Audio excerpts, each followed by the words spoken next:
vurğulayıb ki, təhsil düşünmək üçün zehnin təlimidir. Zehnimizin fəaliyyəti isə yaradıcı düşüncəmiz və tənqidi analiz bacarığımızdan asılıdır. Əziz həmkarlar, müasir həyatımızı biz texnoloji ixtiralarsız əlbəttə ki, təsəvvür edə bilmirik. Təhsilimiz də rəqəmsallaşan inkişaf sahələrindən biridir və biz də bu inkişafın önündə getməliyik. Elə buna görə də sizə bir sualım olacaq. Zəhmət olmasa öz fikirlərinizi chat bölməsində qeyd edə bilərsiniz. Təhsildə biz süni zəka alətləri ilə nələr edə bilərik? Çox xahiş edirəm, üfüqümüzü geniş tutaq, düşüncələrimizi, ideyalarımızı yazıya tökək və sizdən cavabları gözləyirik. Cavablar gələnə qədər İlahi xanım sizi təqdim edeyim. Bugünkü görüşümüz Rəqəmsal Məktəb platformasının müəllim bölməsində yerləşdirilən süni zəka aləti olan notebook elemə həsr edilib. Yəqin ki, bu platformanın adını orada görmüsünüz. Qonağımız isə Fulbright mübadilə proqram məzunu, 71 nömrəli tam orta ümumi təhsil məktəbinin ingilis dili müəllimi İlahə Quliyevadır. Buyurun İlahə xanım, xoş gəlmisiniz. Buyurun, sizi eşidək. Salam, hər vaxtınız xeyir olsun. Həm Elmira xanımı, həm də dəyərli müəllimlərimizi bugün yay tətillərinin belə xoş məramında ayırıb bizə qoşulduqları üçün təşəkkür edirəm. Var olasınız və zamanı itirmədən Elmira xanım, rica edirəm chat bölməsindəki sualların cavablarını səsləndirəsiniz. Çünki onlar mənim təqdimatım üçün ən böyük motivasiya olacaq. Təşəkkür edirəm İlahi xanım. Deməli, bir müəllimimiz yazıb ki, rəngarəng dərs qura bilərik. Günay xanım qeyd edib hesabat hazırlayıram. Esmira xanım qeyd edib KSG, BSG sınaqları hazırlamaq kimi fikirlər səsləndiriblər. Yəqin ki, digər müəllimlərimiz də yazırlar. Çox maraqlı fikir. Təhlillər. İş vərəqləri hazırlamaq. Çox maraqlı fikirlər var İlahi xanım. Sevindirici haldır ki, müasir dövrümüzdə müəllimlərimiz daim axtarışdadırlar və biz istəmədən belə rəqəmsal dünya ilə, texnologiya ilə ayaqlaşmalı oluruq. Super, əla. Tam da hədəfə vurdular. Çünki mən istədiyim yerdən başlaya biləcəm. Mənə ən xoş gələn hissə oldu ki, bir söz vurğuladınız. Dediniz ki, biz istəməsək belə bu texnologiyalarla ayaqlaşmalı oluruq.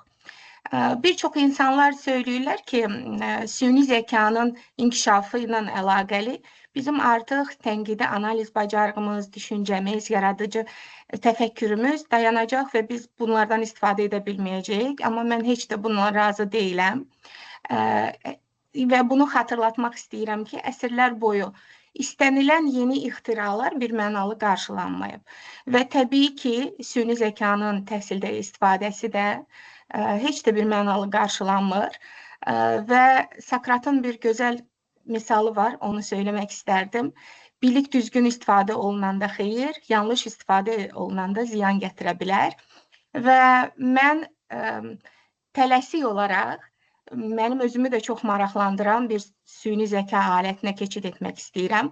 Çünki bilirəm ki, uzun müddətdir rəqəmsal məktəb platformasında bu süni zəka aləti yerləşdirilib, amma müəllimlərimizin çoxu təəssüf ki, onun səmərəli şəkildə istifadə edə bilmir və bu İKT bacarıqları ilə əlaqəli deyil, sadəcə onu analiz və araşdırmaq lazımdır və istənilən yeni ixtira da mütləq üzərində iş tələb eləyir. Mən öncə Google platformasından rəqəmsal məktəb platformasına keçid edirəm və rəqəmsal internetlə əlaqəlidir bu dəqiqə. Ehtimal ki, mənim internetimdə biraz gecikmələr var.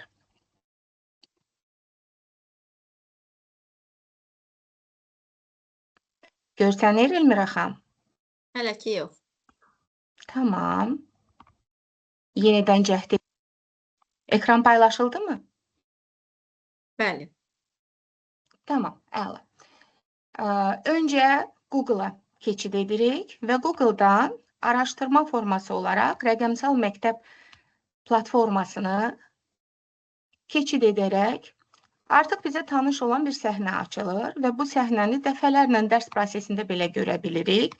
Giriş hissəsindən müəllimlər üçün nəzərdə tutulan bölməyə keçid edirik və bizə Yenə deyirəm, tanış olan bir səhnə açılır. Adətən biz daha çox dərs cədvəli hissəsindən, qiymətləndirmədən, şagird siyahısından istifadə edirik. Bugün mən sizə Microsoft və Google kabineti haqqında məlumat açmaq istəyirəm. Çünki bu yeni əlavə olunan hissələrdir. Microsoft kabinetində bizə Copilot, Teams, Microsoft Word, Excel kimi hissələr verilib. Copilot haqqında bizim keçən ikinci görüşümüzdə geniş izah verilmişdi Validə xanım və Elmira xanım tərəfindən. Bugün mən sizə Google kabineti haqqında məlumat vermək istəyirəm. Yenə də təkrarən deyirəm ki, Google Gemini haqqında da keçən ikinci görüşümüzdə geniş izah verilmişdi. Mənim bugün söz açacağım hissə Google Notebook süni zəka alətidir. Öncə ora keçid edirəm və keçid etdikdən sonra mənə bu hissədə bir simgə açılır və mən bu simgədən toxunaraq Notebook elm səhifəsinə keçid edirəm. Amma çox vacib bir hissəni sizə qeyd etməyi özümə borc bilirəm. Əgər bu hissədə şəkil olaraq sizin platformanız, Gmail platformanızın foto şəkli görsənirsə, deməli siz lazım olan hissədə deyilsiniz. Biz öz Gmail'ımızla deyil, sırf uçiz kodumuz və rəqəmsal məktəbdə qeydiyyat keçdiyimiz hesab istifadə adımıza daxil olmalıyıq. Yenidən o hissəyə daxil oluram və mən artıq özümə ayrılan uçiz kodumla məktəb, rəqəmsal məktəb platformasında qeydiyyatdan keçdiyim hesabıma keçid edirəm. Müəyyən bir zaman alır keçid etmək və anında açılır. Əgər fikir verdinizsə, mənim bayaq açdığım səhifə tamamilə fərqli idi. İndi isə sırf mənim milli kurikulumumuza aid olan və dərsliklərimizdən bəhs edən bir bölməm açıldı və burada gördüyünüz hissə sizin doğrudan da həmin ünvanda olduğunuzu izah edir. Əgər bu hissəyə gəldinizsə, bir şeyi də sevinərək və qürur hissi ilə deyə bilərəm ki, mənim bayaq açdığım notebook elm hissəsi pro versiya deyildi. Oradan limitli şəkildə istifadə edə bilərdim, çünki mən o qeydiyyatı Gmail-la etmişdim. Amma indi artıq rəqəmsal məktəbdə qeydiyyatım olan ünvanımla daxil olduğum üçün Təhsil Nazirliyi və Təhsil Sisteminin İnformasiyalaşdırılması İdarəsi bizə pro versiyanın istifadəsinə imkan yaradır və mən bu hissədə istədiyim kimi bütün hissələrdən istifadə edə biləcəyim.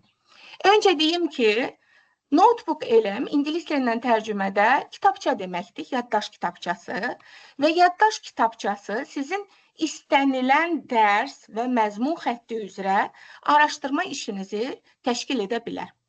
Biz iki yerdən başlaya bilərik. Bir, yenisini yarat hissəsindən, digəri isə üstəgəl hissəsində yeni bloknot yarat, yəni yeni kitabça yarat hissəsindən başlaya bilərik. Üstəgəl hissəsinə toxunan kimi bir yeni səhifə açılır və mən bu yeni səhifədə boşluqda mən 45 dəqiqədə planlaşdırdığım dərsin mövzusunu yazıram və zaman itirməmək üçün öncədən qeyd alıb yaddaşa saxlamışam. İngilis dili müəllimi olduğum üçün fənnimlə əlaqəli bir məzmun xətti yazdım və həmin məzmun xəttini araşdırmağa yönləndirirəm. Notebook elm süni zəka aləti 3 böyük hissədən ibarətdir. Birinci hissəsi mənbələr, ikinci hissəsi chat bölməsi, araşdırma, sorğu və üçüncü hissəsi studiya bölməsidir. Studiya yaradıcılığınızın və fəaliyyətinizin məhsullarını yarada biləcəyiniz yerdir. Nəsə mən araşdırmaya verdiyim mövzu üzrə internetdə mövcud olan bütün kitabxanalardan və ya yerləşdirilən məzmun xətti ilə bağlı bütün mənbələrdən mənə məlumatlar topladı və bu məlumatlar mənim mənbələr hissəmə gəldi. Mən onu import edərək, yəni yükləyərək, lazım olan bölməyə yerləşdirirəm və yerləşdirdiyim zaman mövcud bütün mənbələr bura gəlir. Əgər mən istəyirəmsə, bütün mənbələri istifadə edirəm, istəmirəmsə, sadəcə müəyyən bölmələri klikləyərək o mənbələri azalda və ya konkretləşdirə bilərəm. Əgər sizin mənbələrin içərisində nida işarəsi verilən, bax bu cür bir şey görsənərsə, bu həmin mənbənin faktda qismən əlaqəsi olduğunu və ya yüklənmədiyinə dəlalət edir. Sadəcə 3 nöqtə hissəsindən həmin mənbəni mənbələr içərisindən çıxarda bilərəm. Yəni, bir sözlə, burada olan mənbələrin idarəsi tam müəllimin öhdəsindədir. Gəldim ikinci hissəyə, chat bölməsində. Əgər buradakı mənbələrlə yanaşı, siz hər hansı bir dəqiqliyi əmr vermək istəyirsinizsə, chat bölməsində, məsələn, 5-ci sinifin səviyyəsində indiki sadə zaman məzmununa yaxın məlumat tap və ya 2-1-1 standartına uyğun meyarları yarat kimi əmrlər verə bilərsiniz. Mən bugün ondan istifadə etməyəcəm. Mənə yetərlidir burada olan mənbələr və chatın mənə verdiyi mənbə. Ona görə də studiya bölməsinə keçid edirəm və studiya bölməsində qarşımıza müxtəlif rəngli bölmələr açılır. Və bu bölmələr çox geniş şəkildə spektrli sizə məhsullar təqdim edə bilir. Birinci hissəmiz audio icmaldır. Audio icmal son zamanlar çox dəbə düşən podkast deməkdir. Yəni 2 nəfər aparıcı və təqdimatçı bir-biri ilə mövzu barəsində debat aparır və o qədər maraqlı debat olur ki, siz sadəcə iş görə-görə, zamanınıza qənaət edə-edə, qulağınızda qulaqçıq, həmin o debatı dinləyərək məzmunla daha yaxından tanış ola bilirsiniz. İkinci hissə video icmaldır. Yəni, mənim sorğuya verdiyim məzmun xətti üzrə bir video hazırlayır və o videonu çox rəngarəng şəkildə təsvir edir. Bölmələri irəliləməzdən qabaq Elmira xanıma ani bir yönəlmə etmək istərdim. Elmira xanım, mən bildirəm, siz notebook eləmi çox profesional şəkildə istifadə edirsiniz və məncə də yanılmıram. Siz yəni bu bölmələr içərisində, dərs prosesinizdə hansı hissələrdə istifadə edirsiniz və mənə çox maraqlıdır ki, siz məhz nələrdən istifadə edirsiniz? Təşəkkür edirəm sualınıza görə İlahi xanım. Bəli, mənim bu süni intellekt alətləri içərisində ən bəyəndiyim alətlərdən biri də notebook elimdir. Çünki mənim vaxtımı doğrudan da çox səmərəli istifadə etməyim üçün mənə çox böyük dəstək göstərir. Mən adətən sinifdə məsələn summativ nəticələrini və yaxud da monitoring nəticələrini çox rahatlıqla təhlil edirəm və o təhlili rəngarəng şəkildə mənə təqdim eləyir. Onun içərisində uşaqların siyahısı olur və yaxud da orada ilk üçlüyü göstərə bilir, risk qrupuna aid olan şagirdləri göstərə bilir. Yəni, mən nə istəyirəmsə onu mənə çox mükəmməl şəkildə təqdim edir. Həmçinin həyat bilgisi dərslərində kitabı yükləyirəm və istədiyim hissələri seçdikdən sonra o mənə həmin mövzuya aid video icmal hazırlayır, hesabatlardan istifadə edirəm, kvizdən istifadə edirəm. Çox maraqlıdır və müəllimlərə də tövsiyə edirəm ki, diqqətlə dinləsinlər. Əgər bunu bir-iki dəfə istifadə etsəniz, sonra sizdə adət hal olacaq və çox rahat dərslərinizi istəsəz slayd qurarsınız, istəsəz video icmal, audio icmal fərqi yoxdur. Çox yaxşı bir dərs çıxarda bilərsiniz ortaya. Demək ki, yanılmamışam. Öngörücülüyüm doğru çıxdı, yanıltmadı məni. Niyə bunu soruşdum? Çünki bizim hər zaman əlimizin altında müəyyən PDF-lər olur, dərs icmalları olur və hazır material olur.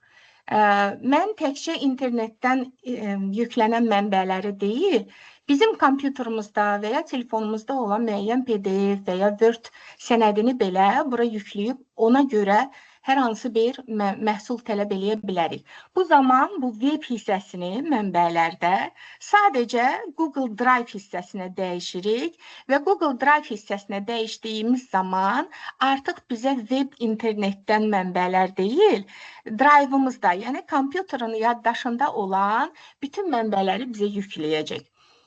Çox sağ olun Elmira xanım, davam eləyək. Biz bir-bir bu məhsullara əmr verərək yaradıcılıq studiyamızda onların hazırlanmasına zaman ayırıq. Bir də təkrar eləyirəm. Öncə mənbələri araşdırdıq. Bizim kitabçamıza mənbələri yüklədik. Sonra mənbələrə dair məlumatı, əgər bizi qane etmirsə, müəyyən əlavələr etdik. Sonra gəldik studiya hissəmizdə yaradıcılığımıza başladıq. Audio icmala toxundum, artıq burada yaranır. Keçirəm indi video icmala. Video icmala toxunduğunuz zaman sizə iki seçim verir. Siz mövzuyla bağlı bir rəngarəng video hazırlaya bilərsiniz və o videonu uşaqları yormadan ekranda gözəl avatar səsləndirməsi ilə səsləndirə bilərsiniz və özünüzlə bir 2 dəqiqə dincinizi ala bilərsiniz əslində dərsinizin içində. Mən izahlı video deyil, xülasə seçəcəm, çünki qısa bir xülasə istəyirəm. Azərbaycan dilinə keçid edirəm, çünki mən Azərbaycan bölməsində dərs keçirəm və bu hissədən hazırladığınız videonun formasını seçə bilərsiniz. Ola bilər, qədim, keçmiş, nostalji formada videosu olsun, ola bilər hər hansı bir cizgi filmi, rəsm əsəri kimi bir video olsun, ola bilər bu hissədə klassik bir video seçəsiniz. Mən nədənsə həmişə anime formasını çox bəyənirəm və anime ilə də olan filmlər daha çox süni intellektin yaratdığı videolara bənzədiyi üçün uşaqların marağını kəsb eləyir. Və bunu da deməkdən yorulmuram ki, müasir dövrdə şagirdləri təəccübləndirmək heç də asan iş deyil. İndiki uşaqlar bizdən maraqlı, əyləncəli, motivasiya verici, pozitiv dərs istəyir. Və biz əlimizi qolumuzu qatlayıb, oturub dərsdə sadəcə nəzəriyyə yüklənə bilmərik. Biz mütləq uşaqların təəccübünü bir addım irəliləyə biləcək bir mövqedə olmalıyıq. Keçdim 3-cü hissəyə, hesabatlar. Hesabat hissəsi bizə daha çox hər hansı bir dərs hesabatını müdiriyyətə təqdim etdikdə və ya dərsimizdə hər hansı bir yoxlama oturduqda hesabatı təqdim edə bilərik PDF formasında. Toxunacam ki, onu da hazırlasın və bu hissədə belə bir bölmə açılır. Hesabat sizin öz hesabatınızın hər hansı bir yaradıcılığınıza, ideyanıza, dizaynınıza uyğun qurula bilər və ya briefing sənədi ola bilər, yəni çox qısa bir sənəd ola bilər və ya öyrənmə bələdçisi tipində ola bilər, blog postu şəklində ola bilər. Bunlar hamısı fərqli-fərqli dizaynda olan hesabatlardır. Mən sadəcə nümunə üçün blog postunu seçirəm və fikir verdinizsə, studiyamın aşağı hissəsində artıq məhsulların hazırlanması prosesində artım gedir. 4-cü hissədə kvizdir. Kviz sadəcə sorğu hazırlayır, yəni mənim sorğuya əmr verdiyim bu məzmun daxilində şagirdlərə göstərə biləcəyim suallar açıqlanır və cavablar da verilir. Sonra keçid edirəm dərs cədvəlinə. Dərs cədvəli mənim 45 dəqiqəm müddətinə sığa biləcək bir dərs icmalı hazırlayır və mən onun üçün mütləq bax bu boşluğa dərsimin standartını, nəticəsini, 45 dəqiqəni əhatə etməyini hamısını qeyd edirəm və sonra bu hissəyə toxunaraq dərs cədvəli hazırlamalıyam. Əgər promptu düzgün verməsək, növbəti əlavə alınan məhsulumuz düzgün olmur, amma prompt, sorğu, istək, əmr düzgün verilibsə, keçən görüşümüzdə də bu haqda geniş danışılmışdı, aydın şəkildə tələb olunan doğrudursa və məhsulumuz da yerində olacaq. Keçdim bu hissəyə. Bu hissədə 4 bölməmiz var. 4 bölməmizin birincisi slayd dəstidir. Görürsünüz, bu hissədə beta deyilən yazı var. Bu beta yazısı yalnız bu hissədədir və son infoqrafiya hissəsindədir. Bir çox müəllimlər bəlkə də çox istifadə edib, amma bu betanın nə mənaya gəldiyini hələ də bilmirlər. Beta o deməkdir ki, siz gün ərzində, 24 saat ərzində bu bölmələrdən cəmi 3 dəfə istifadə edə bilərsiniz. Baxmayaraq ki, bizim istifadə etdiyimiz notebook Elim Pro versiyadır, yəni professional versiyadır. Bizə 50 dənə gün ərzində kitabça hazırlayıb dərs araşdırması ixtiyarı verilir. Lakin yalnız slideshow və infoqrafiya, yəni poster hazırlama bölməmiz bizə gün ərzində cəmi 3 dəfə istifadə limiti verir. Yenə slideshow-ya da toxunuram. Slideshow-umda başlayır, əmri verirəm, məhsul hazırlanır. Keçirəm zehin xəritəsinə. Burada bölmələrə ayrılır. Belə deyim, addım-ba-addım necə dərsi idarə edəcəyəm deyə xüsusi bölmələr və beyin xəritəsi yaradır. Növbəti hissəmiz öyrədici kartlardır. Biz buna ingilis dilində flash kartlar deyirik. Yəni kartları ekranda göstərərək uşaqlara motivasiya sualları və yaxud sadəcə yönləndirici əmrlər verə bilirik. Növbəti yenə beta versiyadan biridir infoqrafiya. İnfoqrafiya bizə poster hazırlayır. Rəngarəng, xoş görünüşlü, pozitiv bir posterlar hazırlamağa imkan verir. Düşürəm aşağı hissəyə. və məhsulların sadəcə hazırlandığını sizə göstərmək istəyirəm. Yəni, mən əllərimi istifadə etmədən çox sadə formada əmrlərimi yerləşdirdim və notebook elim mənim istədiyim məhsulları saniyələr içində istifadə edərək yaratmağa başladı. Bu məhsullar içərisində ən çox zaman alan slide show-nun hazırlanmasıdır və video xülasənin hazırlanmasıdır. Ən çoxu 5 dəqiqə, ən azı 2-3 dəqiqə arasında hazırlanır. Mən zaman itirmək istəmirəm. Buradan çıxış edəcəm. Dünən hazırladığım və sizə rahat göstərmək istədiyim bölməyə keçid edəcəyəm. Və fikir verirsinizsə, mən ingilis dili müəllimi olmağıma baxmayaraq, fərqli fənlər üzrə sorğu aparıb müəllimlərdən dəstək almışam və fərqli dərslər üzrə kitabçalar yaratmışam ki, onları da sizə göstərə bilim. Dünən yaratdığım ingilis dili dərsində artıq mənim verdiyim əmrə görə məhsullar hazırdır və mən o məhsulları sadəcə sizə göstərmək istəyirəm. Elmira xanım, görüntüdə bir problemimiz yoxdur. Səsim gəlirmi Xeyr, sizə? yoxdur. Bəli, gəlir. Problem yoxdur. Tamam. Davam eləyə bilərsiniz. Bir də Əla. İlham xanım, üzr istəyirəm. Chat bölməsində bəzi müəllimlərimiz suallar yazıblar. Ona da vaxt ayırarıq. Tamam. Öncə sizə yaranan bir video xülasə haqqında məlumat vermək istəyirəm. Mövzu Salam, həmin mövzudur. başlayaq. Bugün ingilis dilindəki o bezdirici indiki zaman tələlərindən ustalıqla qaçmağı öyrənəcəyik. İndiki zamanlar adamı lap çaşdırır, elə deyil? Siz də danışarkən tez-tez bu qaydaları bir-birinə qarışdırırsınız. Yəqin ki, səsi gəlir video xülasənin. Bəli, eşidilir. Bax, bu cür video dərsi 2 dəqiqədən çox olmayaraq uşaqlara başqa bir səslə izah eləyə bilərsiniz. Bu, uşaqları həm mövzuya fokuslanmağa, həm də daha maraqla baxmağa sövq edə bilər. Bu hissədən çıxış edirəm, digər məhsullara yönləndirmək istəyirəm sizi. Bu da bizim slide show-umuzdur və slide show-unun da açılmasını gözləyirik. Keçid edirəm slide show-ya. Hazır vəziyyətdədir. Dərsim zamanı ekrana verib istifadə edə bilərəm.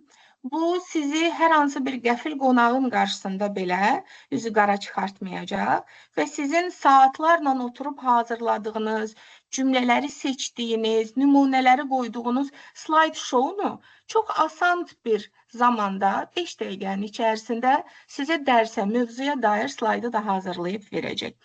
Keçdim digər hissəyə. Bu hissədə artıq podkast hazırlanıb. Təsəvvür et ki, qolun qırılıb, xəstəxanadasan, həkim rentgen çəkir. O, belə qaranlıq kadrın üzərindəki o ağ kəsik xəttə barmağını uzadır və deyir ki, bax, qırıq məhz buradadır. Hər şey çox aydındır da, yəni ağ qaradır, sınmış və ya sınmamış. Amma sonra sən, yəni ingilis dilində danışmağa başlayanda, xüsusən də bu indiki zamanları qurmağa çalışanda, beynin... Yəqin ki, aydın oldu. Bu da səsli mövzu haqqında olan dinləmədir, podkastdır və bu cür istənilən məhsulu sizə göstərmək olar. Bir zaman xəritəsini də sizə göstərmək istəyirəm. Dərsə aid bir zaman xəritəsidir. Sadə indiki zaman nələrə yol açır, sonra nələrə yönlənmək olar, hansı qrammatik qaydalar buradan asılıdır. Yəni, bax, bu cür artıq hazır dərs məhsulu ilə çıxa bilirik öz şagirdlərimizin qarşısına. Elmira xanım, rica edərdim sualları yönləndirərdiniz. Aha. Deməli, Fidan xanım sual verir ki, KSG-ləri hansı formada prompt verib təhlil etdiyinizdə qısa qeyd edərsiniz, zəhmət olmasa. Baş üstə, Fidan xanım.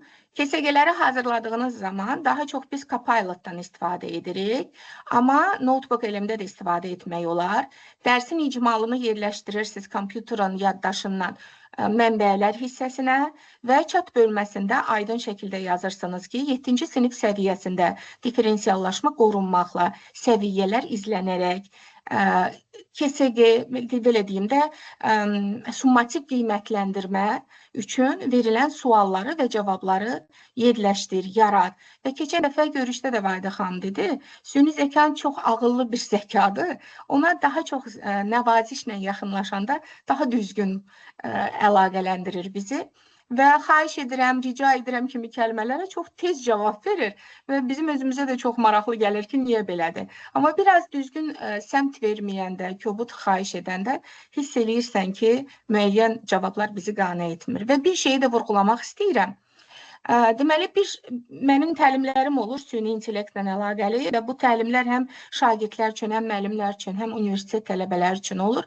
Ən çox aldığım sual budur ki, İlahi xanım, bəs bu da süni zəka alətidir, ChatGPT də süni zəka alətidir, Pi də var, Gemini də var. Bunların arasında fərq nədədir? Fərq ondadır ki, Gemini, GPT, Pi süni zəka aləti sizin üçün faktlara bağlı araşdırma vermir. Siz ona bir sorğu verirsiniz, o sorğunu özündən qismən, belə deyim, təsadüfi cavablara dayanıb verir.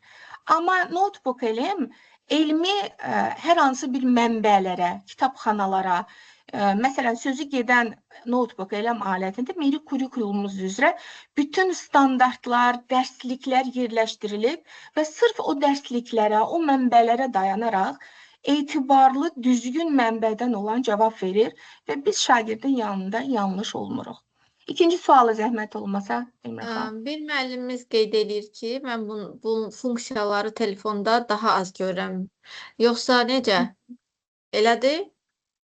Elədir, çünki telefon Android sistemidir və Android sisteminin Windows sistemindən fərqi var. Android sistemi istənilən saytı limitli şəkildə göstərir. Vizual olaraq bəzi şöbələr görünməyə bilər. Bu normaldır. Aha, təşəkkür edirəm İlahi xanım. Amma Növbəti çözümü var. Qoyun çözümü də deyim, bir şeyi də öyrətmiş Buyurun. olum. Deməli, telefonda açdığınız zaman yuxarıda 3 nöqtə var. O 3 nöqtə hissədə masaüstü görüntüyə keçə bilərsiniz. Yəni, desktop version deyilən bir hissə var. Əgər siz onu seçirsinizsə, artıq kompüter versiyasını işlətmiş olursunuz.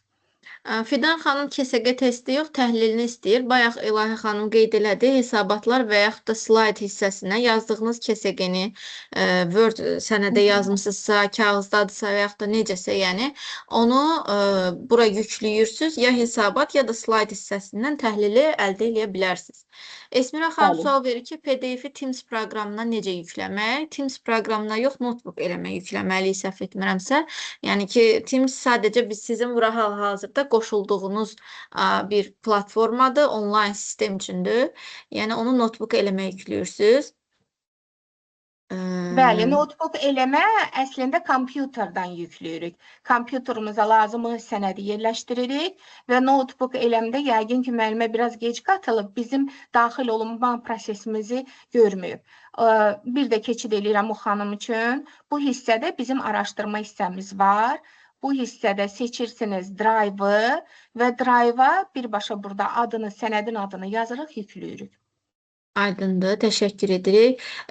Kəmalə xanım soruşur ki, rəqəmsal məktəb olmayan məktəbin müəllimləri də platformadan sərbəst istifadə edə bilər, xüsusilə Copilot və bu alətdən. Olar bu suala cavab verim, İlahi xanım. Bilirsiniz ki, rəqəmsal məktəb layihəsi hal-hazırda paytaxt məktəblərində aktivdir. Növbəti tədris ilindən Azərbaycanın böyük şəhərləri üçün də nəzərdə tutulub. Nə vaxt ki, sizin olduğunuz məktəbə rəqəmsal məktəb aktiv ediləcək, onda siz rəqəmsal məktəbin içindən bu alətlərə keçid edə biləcəksiniz. Amma ümumilikdə isə Notebook LM və yaxud da Gemini, Copilot bunların özünün ayrılıqda proqram olaraq istifadə edə bilərsiniz. Sadəcə bu bizdə olan rəqəmsaldan keçid edəndə bizdə Pro versiya açılır. Onu artıq siz özünüz keçid edəndə Pro versiya istəyirsinizsə ödəniş edib almalısınız. Xəyalə Mustafayeva soruşur ki, şəkli PDF-ə çevirmək olur? Şəkli PDF-ə keçirtmək kimi bir təcrübəm yoxdur. Amma məzmun xəttini yazıb, şəkli də yerləşdirib, biraz yön verərək chat bölməsində hər hansı bir nəticəni almaq olar. Düşünürəm ki, şəkli PDF-ə çevirməyi daha çox ChatGPT, Gemini, Copilot alətləri eləyə bilər. Notebook LM-də mən bildiyim qədərilə elə bir funksiya yoxdur. Düzdür. Suallar hələ ki bunlardır, bu qədərdir. İlahi xanım. Suallar üçün təşəkkür edirəm. və diqqətiniz mənə çox xoşdur, qürur vericidir. Mən burada fənnimlə əlaqəli olmayan, belə deyim, keçid etmək istəyəm. Çünki əziyyət çəkib məktəbimizin müəllimlərindən məzmun xətti almışam və onların içərisində olan bəzi dəyişiklikləri də sizə göstərmək istəyirəm. Çünki tələb olunan məzmun xəttindən asılı olaraq, baxın, nəticənin yoxlanması. Burada PDF yerləşdirilib. PDF yerləşdirdikdən sonra PDF-in daxilində olan məzmun artıq gəlir chat bölməsinə oturur. Və chat bölməsində mənim sadəcə studiyadan istədiyim slide show-dur və riyaziyyatdan aldığım slide show-da 7-ci sinif dərsliyinə uyğun olaraq artıq ingilis dilində mən hər hansı bir dərs. Sual versəz ki, niyə ingilis dilindədir? Mən izah edeyim. Çünki mən slaydı yerləşdirəndə o bölmə ki var idi Azərbaycan dilində, o bölməni seçmədiyim zaman ingilis dilində bu bölmə seçilir. Keçirəm digər hissəyə, məsələn, yer atmosferinin quruluşu.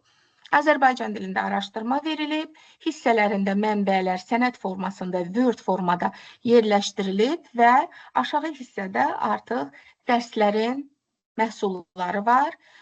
Bu da o məhsullardan biridir, slide show şəklində və dərslərdə istədiyimi istifadə edə bilirəm. İndi ən vacib hissəyə gəlirəm. Bütün təlimlərdə verilən suallar budur ki, yaranan bu məhsulları necə yükləmək olar? Axı bizim hər zaman texnologiyaya etibar etməyimiz mümkün deyil. Texnologiya elə bir işdir ki, işıq sönə bilər, internet kəsilə bilər, biz hər an bu notebook eləmin içərisində ola bilmərik. Təbii ki, inşallah ki, elə bir şey olmasın, amma çox ani bir anda çıxılmaz bir vəziyyətdə qalmamaq üçün biz bu yaratdığımız məhsulları kompüterimiza, telefonumuza yükləyə bilirik. 3 işarə hissəsindən toxunduğumuz zaman bizə endirin bölməsi gəlir. Bu endirin hissəsinə toxunuruq və endirdiyimiz zaman kompüterin yükləmələri hissəsi, bax görürsünüz burada artıq simgə yanıb sönməyə başladı və mən bu simgəyə toxunduğumuz zaman bütün kompüterime yüklədiyim sənədlər gəlir, keçid eləyir bura. Hər hansı birinin üzərinə toxunsam, məni yüklədiyim sənədə aparacaq. Və ya başqa cürdə yükləyə bilərəm. İstənilən slaydı açıram və slaydı açdığım zaman yenə 3 nöqtə işarəsi görsənir və burada göndər işarəsi var, səsləndir işarəsi var, edit bölməsi var. Slaydın hansısa hissəsi xoşunuza gəlmədi, rəngini bəyənmədiniz, yazısında hər hansı bir hərf səhvi ola bilər, bu bir süni zəka halətidir. İstər istəməz Azərbaycan dili onun yaranma dili deyil, hərf səhvi ola bilər. Edit bölməsinə toxunaraq siz həmin o sizi qane etməyən hissəni düzəliş edə bilərsiniz. 3 nöqtəyə yenə toxunduğum zaman mənə 2 seçim verir. Mən slaydı PDF şəklində də yükləyə bilirəm və PowerPoint təqdimatı şəklində də, yəni slideshow təqdimatı şəklində də yükləyə bilirəm. Yenə yükləmə toxunan kimi gəlir simgə yanıb sönür və həmin məhsul birbaşa kompüterimin yaddaşına, yükləmə hissəsinə keçid edir. Təşəkkür edirəm Suallar İlahi varmı? Bir sual da var, onu da səsləndirək, ondan sonra müsabiqəmizi elan edeyim. Üzrlü sayın qısa olaraq riyaziyyat dərsi üçün notebook elim nə kimi faydalı ola bilir? Dərsə aid bir nümunəyə necə keçirəm? Riyaziyyat dərsində yaratdığım bir keçidə diqqətinizi cəmləmək istəyirəm. Öncə mənbələr hissəsində bayaq dediyim kimi yükləmə edirsiniz. Mən burada artıq PDF forması yükləmişəm. Baxın, bu PDF forması mənim riyaziyyat müəllimindən aldığım məzmun üzrə, mən təbii ki, ingilis dili müəlliməsiyəm, riyaziyyatda o qədər də güclü deyiləm və bu mövzu üzrə nəticənin yoxlanmasını rica etmişəm. PDF-i yükləmişəm, PDF-də olan məzmun o dəqiqə bura yüklənib və mən studiya hissəsindən slide-show tələb etmişəm, düzəltsin. Və slide-show istəmirsinizsə, dönüş edirəm yenə yeni bloknot yarat hissəsinə və açılır. İstənilən məzmunu bura yüklüyorsunuz. KSG ola bilər, summativ qiymətləndirmə, monitoring, test, hər hansı bir dərsin məzmun xətti, dərsin icmalı. Yəni, istənilən sənədi bura yüklüyorsunuz mənbə olaraq. Baxın, görürsünüz, faylı yüklüyün bölmələri var burada. Yüklədikdən sonra studiya hissəsinə gəlirsiniz. İstənilən məhsulu təkrar olmasın, burada əmr verib yarada bilirsiniz. Edirəm, Təşəkkür cavabım daha edirəm. etdim. Bəli, təşəkkür edirəm Lalə xanım. Bir də video yazını soruşurlar əziz müəllimlər. Video yazı həm bu görüşün chat bölməsinə görüş bitdikdən sonra yerləşdirilir. Həmçinin bir neçə gün sonra görüşün videosu YouTube-a yüklənəcək. Həm dərs 2, həm dərs 3 oradan izləyə bilərsiniz və geri dönüşlərinizi də bizlə əlaqə saxlayıb bildirə bilərsiniz. Buyurun Lalə xanım. Tamam, dərsin sonunda sizi biraz incidəcəm. Düşünmürəm incitməkdir. Öyrətdiklərimin qarşılığını istəyəcəm sizdən. Mənə elə gəlir ki, hamı üçün olmasa da bir çoxlarınız üçün bugünkü təlim və izah çox səmərəli işinizə, fəaliyyətinizə yönümlü olacaq və sizin bir ay müddətində mənim öyrətdiyim dərslərin müqabilində çox düşündük, götür-qoy etdik, hansı sizə daha maraqlı olar. Fənninizdən asılı olmayaraq, istədiyiniz fənnə yönələrək bir dərs nümunəsini slide show şəklində, yəni slide təqdimat şəklində hazırlayırsınız və bizim baxın ekranımızda QR kodumuz var. Birbaşa ekranımıza qoymuşuq ki, sizə rahat olsun və Elmira xanımdan da rica edəcəm. Zəhmət olmasa həm QR kodumuzu, həm də linkimizi chat bölməmizdə paylaşın. Müəllimlər yerləşdirən bu QR-dan Padlet slaydına keçid eləyəcəklər və Padlet tətbiqində, alətində işlərinizi sizdən gözləyəcək bir ay müddətində. İstənilən slayd hazırlaya bilərsiniz. Bir neçə slayddan, çox da uzun-uzadı olmasın, uzağı 5 slayddan ibarət dərsinizin məzmun xəttini, dərsinizi əhatə eləyən bir izah edici, təlimatlandırıcı slayd istəyirik sizdən və slaydlar həm təhsilin sisteminin informasiyalaşdırması idarəsi tərəfindən, həm də bizim kiçik yay məktəbimiz, rəqəmsal yay məktəbimiz kollektivimiz tərəfindən yoxlanılaraq seçilən müəllifləri sertifikatla qiymətləndirəcək və ümid eləyirəm ki, bu sizə həm iş, həm də təcrübə olacaq, öyrəndiyimizin tətbiqi olacaq. Bəli, həm də onlar üçün məncə bu çox gözəl motivasiya olacaq və onu da qeyd eləmək istəyirəm ki, əziz həmkarlar, Padlet linkini sizinlə paylaşdım. Həmçinin bizim arxa fonumuzda burada gördüyünüz, bu tərəfdə gördüyünüz QR koda oxudaraq elə eyni link açılacaq, fərqi yoxdur. Siz bu link vasitəsilə keçid edib öz işlərinizi yükləyə bilərsiniz. Və növbəti görüşümüz isə iyulun 14-ü saat 15:00-da rəqəmsal təhlükəsizlik qaydalarına aid hazırlanmış mövzuya həsr olunacaq və 4-cü dərsimiz baş tutacaq. Hər birinizi yenidən orada görmək bizə çox xoş olacaq. O da həmçinin çox maraqlı bir mövzudur, çox öyrədici və faydalı olacağına inanırıq. Bu məzuniyyət günlərində öyrənmə həvəsinizin olması bizi daha çox sevindirir. Yeni tədris ilində hər birinizə uğurlar arzulayıram. İnanıram ki, buradan öyrəndikləriniz sizə fayda verəcək və siz öz dərslərinizdə bunları istifadə edəcəksiniz. Təkrar qeyd etmək istəyirəm ki, bizi sosial şəbəkələrdə izləməyi unutmayın. Rəqəmsal Yay Məktəbinin sosial şəbəkələrini izləyin ki, növbəti dərslərin linkini oradan əldə edə biləsiniz. Həmçinin video görüntülər görüş bitdikdən sonra mütəmadi olaraq sırayla YouTube platformasına yüklənəcək. Hər birinizə təşəkkür edirəm. Buyurun İlahi xanım.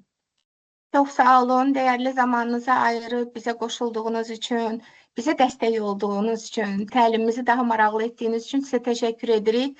Mən də Elmira xanımın sözünə qüvvət olaraq demək istəyirəm ki, Facebook səhifəsində Rəqəmsal Məktəbin səhifəsini izləyin. Rəqəmsal Məktəb səhifəsində sizi narahat edən sualları postların altında verə bilərsiniz. Bacardığımız qədər komandanın üzvləri o suallara cavab verməyə çalışacağıq. Çox sağ olun, var olun, gələn görüşlərə qədər.